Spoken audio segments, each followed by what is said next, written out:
Hey YouTube, it's Carrie, and I'm back with another video. I've actually already filmed this video. It's my January wrap-up, all the books that I read in January, but for some reason in the editing process, I lost my audio track. And I have no idea where it went, and I'm very inconvenienced at this point, frustrated. And I just decided, you know what, I need to refilm it. I need to just bite the bullet and refilm this video. But unfortunately, in order to get this video out in a reasonable amount of time, I'm not going to go into super detail of the books that I read, because I read 23 books. I read quite a few books in the month of January 2018, and I think for everybody's sake at this point, they're probably sick of reading wrap-ups for January, I will just go ahead and give you my final thoughts and sort of what I remember from the books as a whole.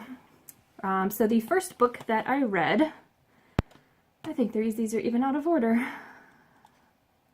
Maybe not, because I didn't start tracking my books until about the second week of January. So I'm very new to this whole Goodreads thing and tracking 5-star rating, star ratings, and when you started a book and when you finished a book, and building up my collection slowly.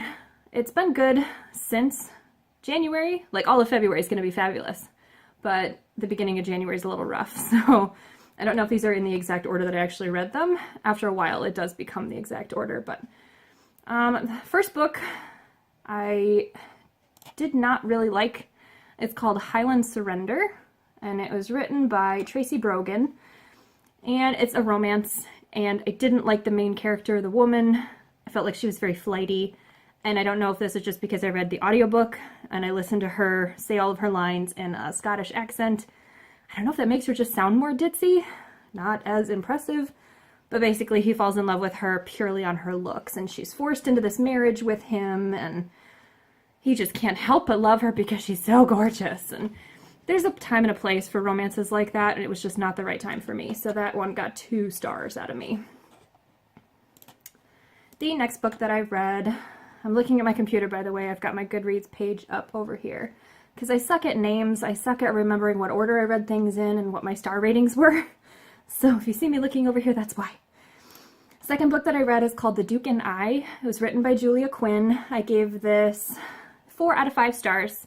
Another romance, but it had more likable characters. The main character, the woman, has several older brothers who are very protective, and our main man, he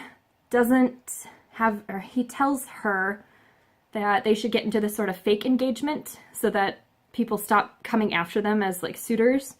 They stop getting these marriage proposals and things like that. Their families just sort of back off. So it's like a fake engagement or fake marriage. And then he tells her that he can't have children, and there's like these different layers that make it more different than your typical romance, although I still think it would fall under that category. It is the first book in a series, and I don't know if I plan on reading the other books in the series. I think they follow different characters, so maybe not. The third book that I read, if I can find it, is called The Haunting of Ashburn House. This was written by Darcy, and I gave it 3 stars.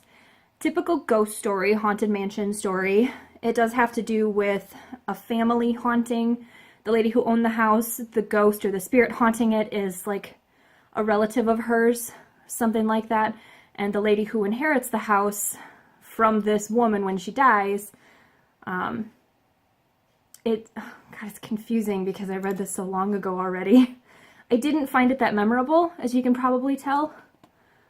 Basically, the woman who inherits the house, she's a younger woman, she inherits it from this really old lady whose dead sister is haunting the place, and the younger woman who inherits it doesn't follow her instructions, and bad things happen, and basically the town doesn't care what's going on at the house. So yeah, it was okay. Like I said, I gave it 3 out of 5 stars, but it wasn't like very memorable. Same thing with the next book that I read. It's called Frostfire. It is the first book in the Canon Chronicles, written by Amanda Hocking, and I gave that 3 out of 5 stars, and I don't remember much of what happens in it. It was good. I did like the characters when I was reading it, but I couldn't tell you the main character's name unless I look it up right now. I know she's in love with a character named Ridley. I did like that name. That name jumped out at me. It's got to do with trolls, and it's got to do with retrieving changeling babies from the human world. And there's a man who killed our main character. Bryn is a main character. A man who killed her family, and like she wants to get revenge on him, but she kind of loves him at the same time. And there were a lot of things that happened in the book that I feel like I would like, but I'd have to go back and reread it just to be sure. Because honestly, after reading 23 books in a month, I don't remember much of what happens in that one in particular. It wasn't that memorable. The next book that I read is called The Enchantment Emporium. It is the first book in the Gale Women series by Tanya Huff, and I did enjoy this book. When I first read it, it was very confusing.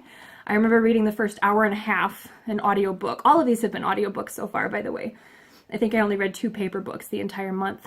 When I first read this book, I thought I couldn't really follow it. I think I was trying to do other things at the same time that I was listening, like doing laundry or, you know, cleaning my room or something like that, and I had to listen to the first hour and a half over again to understand what's going on.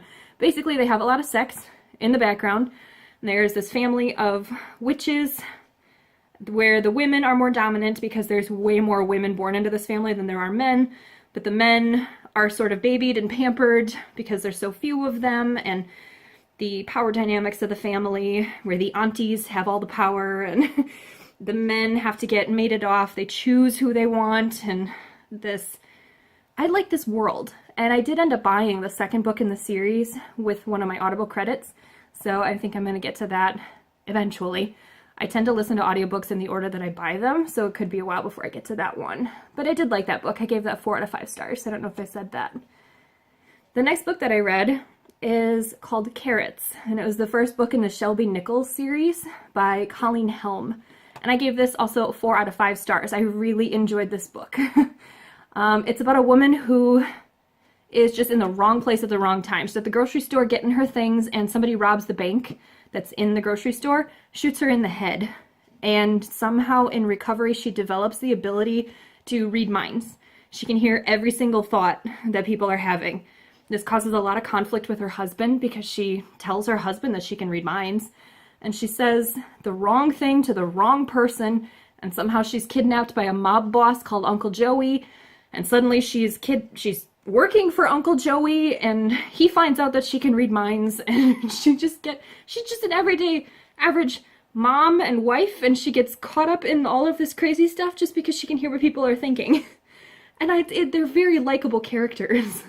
I do enjoy this series a lot. I've already read the second book. That will be in February, my February wrap-up. And I would highly recommend it to anybody looking for just a quirky, fun to listen to, fun to read series. Next book that I read is called Ink Mage. This is the first book in the A Fire Beneath the Skin series. It was by Victor Gischler. What I remember about this book is it's a woman whose father, I don't know if we ever hear about her mother. It's possibly just her and her father. Her father's the Duke of the Kingdom. He is killed in an assassination, a takeover of the kingdom. This foreign power is invading. They kill him so that they can take over and rule the kingdom.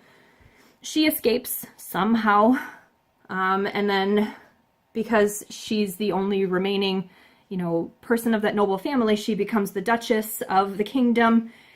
And she goes into hiding with a couple of the friends that she has, and somehow in all of this she finds this mage who decides to give her a special tattoo that grants her powers. Powers over the elements. And it was, again, not really memorable. I do like the idea of, being given these tattoos and it grants you certain powers, and she meets other mages throughout the course of her story, and they give her other tattoos, and she can gain more powers from that. But at the end of the day, again, not very memorable. I didn't really like the kind of sort of romance that was happening in the book, because she does get swept up. There are other characters like a soldier from the kingdom, or a kitchen boy who worked in the palace of the kingdom where this takes place. So there are several side characters, and it kept my interest while I was reading it, but right now I couldn't tell you much more about it. The next book that I read was called Bill the Vampire. It is the first book in the Tome of Bill series. and it's by Rick Galtieri. I gave that 4 out of 5 stars. Oh, Ink Mage I also gave 4 out of 5 stars. Bill the Vampire was very interesting. It kind of flips the whole vampire trope on its head, because he's not this really strong built man. He basically just kind of is in the wrong place at the wrong time. He gets invited to this party that these vampires are throwing. He gets turned into vampires, him and like 12 other human men that are there. They all get changed, and then they're systematically killed, and the vampires that invited them to the party, the women that went out and caught them, brought them to the party, they're sort of ranked as to how great their human male was that got turned into a vampire, and how brave he was when he died. And Bill's the last one in line, and he's like, oh my god, I'm gonna die. And I don't remember exactly how it is that he survives. He's kind of a smartass. Probably just talked his way out of it. But he survives. He is taken under the protection of a more powerful vampire than the one that's hosting this party. Somebody very powerful. He's under his protection now for 3 months, but he's forced into the coven where all of this was taking place. And they're trying to build up his reputation to make him seem more intimidating than he actually is, because he possesses a power that the other vampires haven't seen in like hundreds of years. Basically, he can drink from other vampires, and that's just like unheard of, apparently. I did add the other books in the series to my wish list, so I'm hoping to get to them at some point, because I did find it interesting. The next book that I read was called Bluegrass State of Mind. It's the first book in the Bluegrass series by Kathleen Brooks, and I gave this 3 out of 5 stars. It is a romance. It takes place in a southern city. I don't remember exactly where, but basically our main woman, she's a lawyer up in New York at a law firm, and she witnesses something that she's not supposed to see. She's in trouble now with like her ex and her boss, and she's in big trouble. She could have people out after her, and she decides that she's gonna go seek the help of this one man that she met for a weekend when she was younger. Like, she hardly knows him. I have no idea why she picked this one man out of all the people that she could pick to help her. He lives in this small town in the south, and he runs a horse farm where they raise horses, they train horses, and they also race them.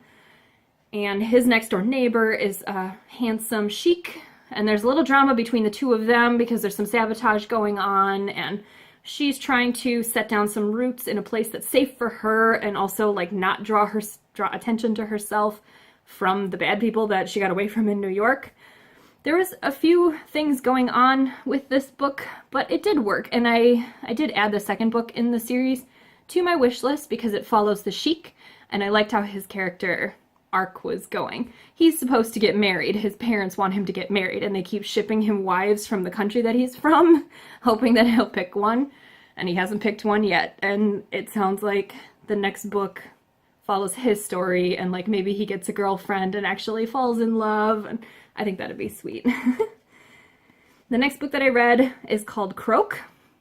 It is the first book in the Croak series by Gina D'Amico. I gave it 3 out of 5 stars.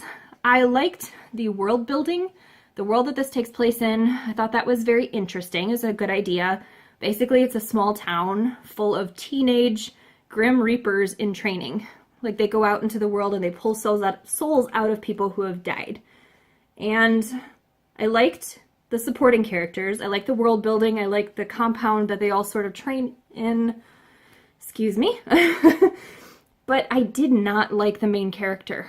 I couldn't relate to her, and some of the things that she would say, because she's such an angry teenager. That's how this was sort of like discovered that she belongs in this community, because she's exhibiting all this like out of the ordinary anger, that she's actually supposed to be this Reaper. And some of the things she said, I'm like, I couldn't forgive that. I'm like, how could you say that to another person and expect them to still be your friend or your family afterwards? Like, it was hard to listen to. It was hard to read. So I'm not going to be continuing on with the series. Not if I don't like the main character. The next book that I read is called The Bone Season. It's the first book in the Bone Season series by Samantha Shannon. And this book I've seen people do reviews of on their channels. Some people are unhauling it. Some people are raving about it, saying it's so fabulous. Other people are confused, and I'm one of those that falls in the confused category, because there was a lot of world building and character development and just really out of the ordinary stuff. A lot of the layers of this story, they're nothing that you've read before. It's all brand new stuff.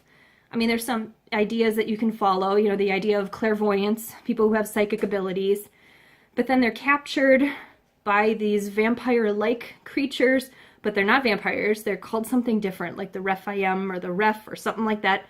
They're captured clairvoyants. They take them to this compound, force them to work for them, fight for them against this other anonymous evil power that's out in the city that is not well explained. And then they go into like the the Ref hierarchy and like who's married to who and who's aligned with who. There was a lot going on. I was very confused throughout most of the book. And there's so much like author created sayings and titles and things like that. It was very hard to follow. And I don't think I'll be continuing on with the series, but if you want to wade through it, be my guest. The next book that I read is a dirty romance, guilty pleasure of mine. It's a book called Pucked. It's the first book in the Pucked series by Helena Hunting. I gave it 4 out of 5 stars. I mean, for the type of book that it is, you know kind of what to expect going into it. It's a dirty romance. These two people meet each other, they're attracted to each other, they have lots of dirty sex, and then they fall in love. And this book in particular does not end in a surprise pregnancy, unexpected pregnancy. Thank you, because that trope is so last year. Oh my god, I'm sick of reading romances. We're like, oh my god, I got pregnant. Wow, how did that happen? Like, gee, I wonder. Yeah. So that one was refreshing, and it's a kind of a standalone novel. The next books in the series pick up and follow different characters, so you could just read the first one by itself. The next book that I read is called 6 of Crows, and it's by Leigh Bardugo, and I gave this 4 out of 5 stars. And this one has a very dense synopsis. Basically, it's a group of outcasts that come together to pull off this giant heist, and I love the different characters, their plot lines, their story arcs, the way that they interact with each other. I don't know if I'm going to go ahead and pick up the second one right away. I probably should, or I'm going to forget what happened. But it's just a duology. There's just 2 books in the series. I did like it. I feel like I'd recommend it. It's a good book. The next book that I read got another 2-star rating out of me. It was called Alter World, Play to Live. It's the first book in the Play to Live series by Russ D. Basically, in this world, if you're terminally ill, you can put your subconscious mind into a video game. If you spend enough hours in the video game, your subconscious will just automatically get stuck. They call it perma-stuck. And your body just becomes useless at that point. You can't leave the game. You can't exit out of this world. So people that are terminally ill, it's not specifically directed at them, but this is like an out for these people, because now they can become their character and essentially live forever. And I don't know if it's just because I'm not really a gamer, but in this world you have to follow the main character as he levels up and makes alliances and spends his coins on things, and it wasn't really interesting for me to read. Apparently there's like 7 books in the series. I'm like, no thank you. The next book that I read is called Fashionably Dead. It's the first book in the Hot Damned series by Robin Peterman. Got 3 out of 5 stars for me. This one was very fun to read. Very hilarious. I liked it a lot. But there are way too many coincidences in terms of like friends and family and who's related to who and who's been married to who, and her guardian angel takes the form of Oprah Winfrey and her fairy trainer takes the form of Arnold Schwarzenegger. Oh, it was very funny to listen to. I like fun books to read like this, but I just can't with the storyline. I just, nope, not for me. I think I added the second book to the series to my wish list, and maybe I'll continue on at some point, but I've kind of lost, interest in it. And the next book that I read is called All the Ugly and Wonderful Things. And this got a 2-star rating out of me because it made me incredibly uncomfortable to read it. And basically, it's a love story between a 24-year-old and an 8-year-old. And the 8-year-old is the girl. And it's just, you're cringy the whole time because you're like, okay, you know it's going to go there at some point. It goes there when she's 13. And it's just like, oh God, so creepy, so creepy. And the author does it, she writes it in such a way where, I mean, it's beautiful writing, it's beautiful character development, but just the wrong subject for me. I can't get behind that kind of relationship at all. They do end up together happy, and they get their, you know, romantic happily ever after when she's 23, but the fact that things started when she was like 8, and the romantic sexual start of this was like when she was 13, makes me too uncomfortable. I can't do it. So that got 2 stars out of me. I don't do half-star ratings, by the way. I know some people do. Sorry. You're getting full star ratings out of me. I just don't have that kind of time or patience to try to figure out if I'm going to give something 3.5 or 4 stars. Just pick one.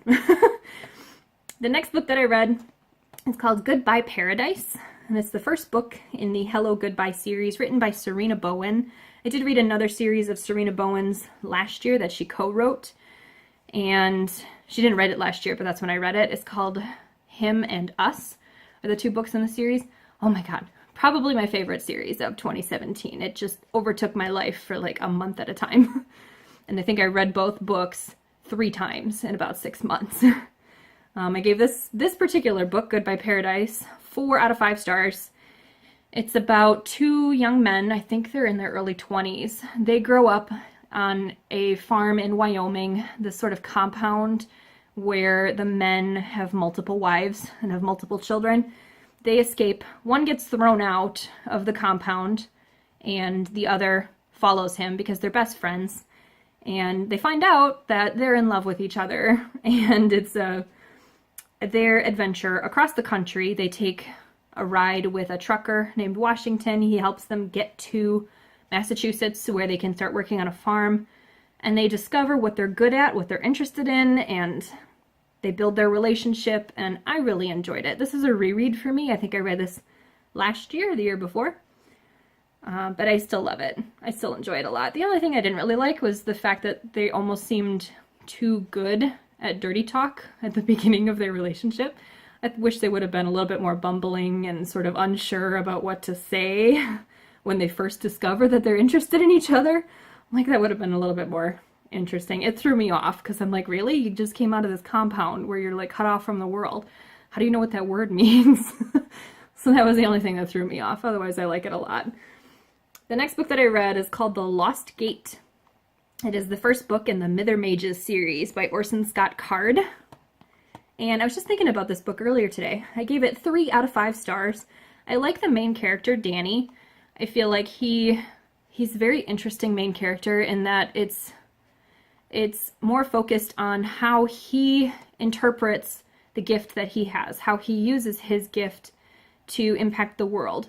So he's not so much focused on how the world views his gift, people with his gift. He's figuring out how to make his gift work for him. He can create gates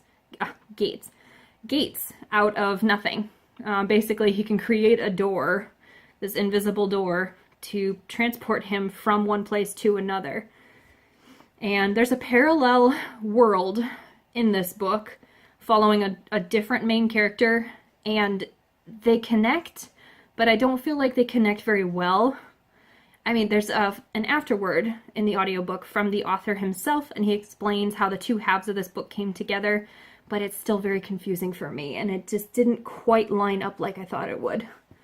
So that got 3 out of 5 stars from me. Not fabulous, not awful. The next book that I read was actually one of the only paper books that I read this month, or the month of January. It's called Pleasure and Purpose. It's the first book in the Order of Solace series by Megan Hart. And it's down there, but I don't want to reach down and grab it.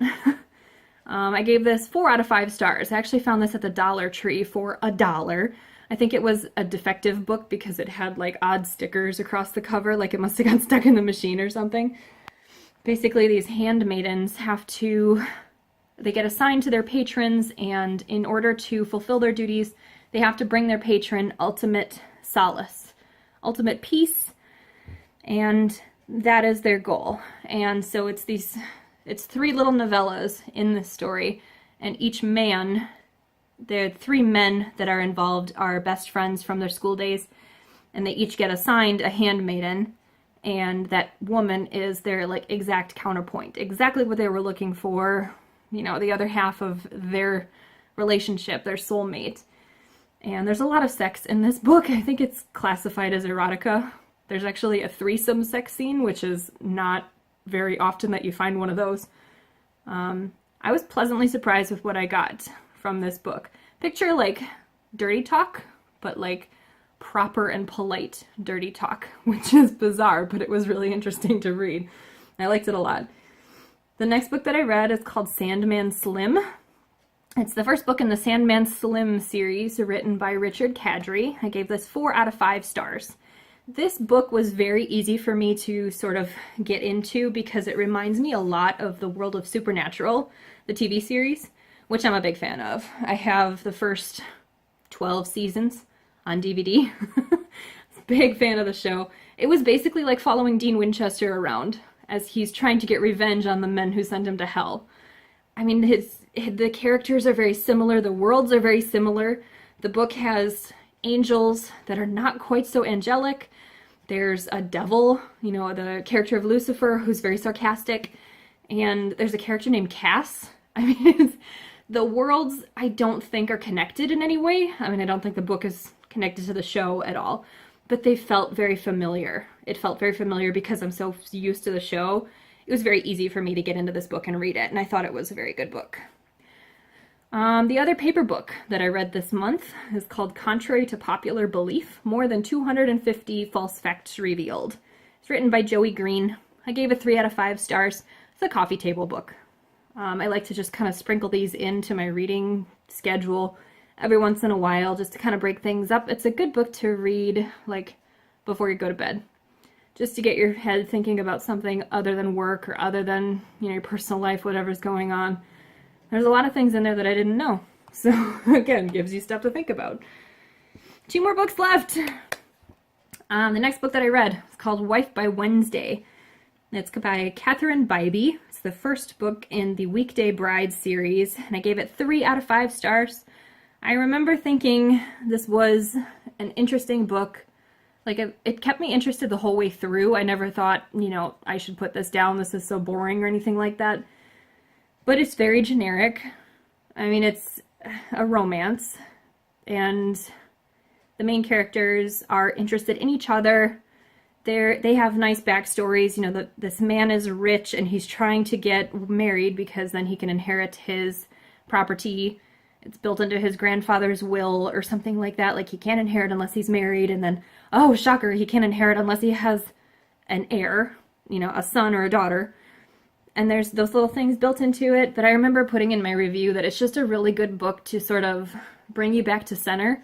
After reading something maybe like The Bone Season or 6 of Crows, something that's more deep and intense, it's good to read something like this that's just more light and fluffy. You don't really have to think about the world building or anything like that. It'll just get you back to normal. Back to a normal state of mind in reading. I thought that was basically what I thought about this book after reading it. I'm like, oh yeah, well, that was good. That was nice. Now I can go on to read pretty much anything else. The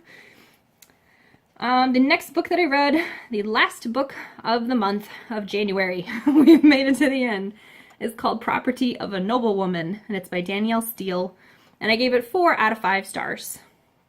And it's about a woman who, we don't know much about her. She passes away and leaves behind a safety deposit box that is full of all of these superly, it's not even a word, super fantastic, beautiful, gorgeous gems, rings and necklaces and bracelets and everything like that. They're trying to figure out where these came from. You know, who do these belong to? Like, where's this woman's family? Like, why is nobody paying for this box? Obviously, these pieces have a lot of sentimental value. And it follows our main characters as they figure out who it belonged to both before, who owns it rightfully now, and like, it also kind of has like an Under the Tuscan Sun kind of feel to it. I think I have that book as well. I haven't read it yet though. I've seen the movie, so I know what happens. Where in the discovery of these gems, there's a family history built into it, and this woman finds out her parents weren't who they thought she was. I'm not even saying that right. Her parents were not who she thought they always were. You know, there was a mystery behind her childhood, and she goes off to Italy, I think. Maybe Spain. No, Italy sounds about right. I don't even remember. Oh my god, I read this book a month ago. I can't even remember what it was about. But it's like a family drama as well. It's a good mix of family drama and romance. So I don't want my lack of memory about these books to indicate in any way that they were not good books. I mean, I did give this 4 out of 5 stars. My memory sucks. I can't remember every little detail about it because I've read, let's see how many books I've read since then. 1, 2, 3, 4, 5, 6, 7, 8, 9 books. The last 5 books that I read, I just finished book number 5 today in the Black Dagger Brotherhood series. That will be coming up in February because holy cow did I fall down that rabbit hole. So that will be fun to go through. But yeah, final book, Property of a Noble Woman, finishes out 23 books in the month of January, which I'm quite proud of. Alright, I'm going to edit this video together, hopefully put in some images of the books that I read so you can actually see what I'm reading, and then I will get this video up as soon as possible because really it's February 13th. Like, we're done with January. We've been done with January for 2 weeks. Like, I can't believe this video took this long to get out. Hopefully I won't have any more issues in editing. And then I will see you next time with another video, probably my February wrap up because I'm just doing nothing but reading lately. All right, have a good day. All right, bye.